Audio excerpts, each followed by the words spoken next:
O ayan na, yung pagsimula sa paghukay ng bubon. Ayan.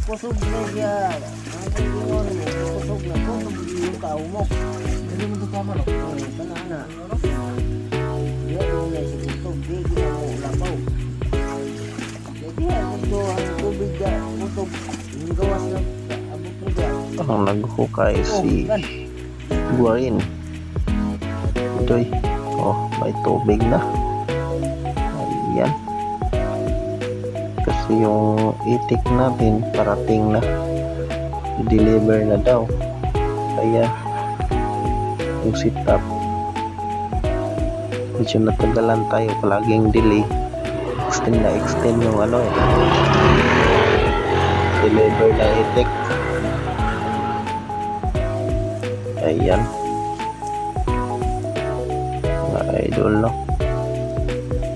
kailangan talaga mag sit up muna bago kayo mag order ng mga itik, ano na sa in-order nyo pa yung mga alaga nyo, kasi hindi nyo maayos mag sit up pag in-order nyo na tapos wala pa kayong nagawa. Sakit sa ulo yan, tulad niya, no. Grabe. So, okay lang.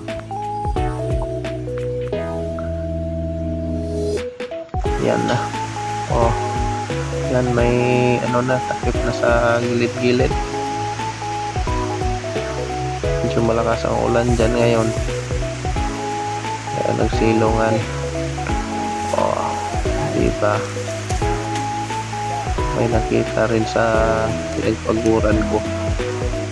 Yan, salamat sa inyo mga idol, tingin. Palike na lang po sa video na to kung nagustuhan nyo. Like and subscribe. Thank you.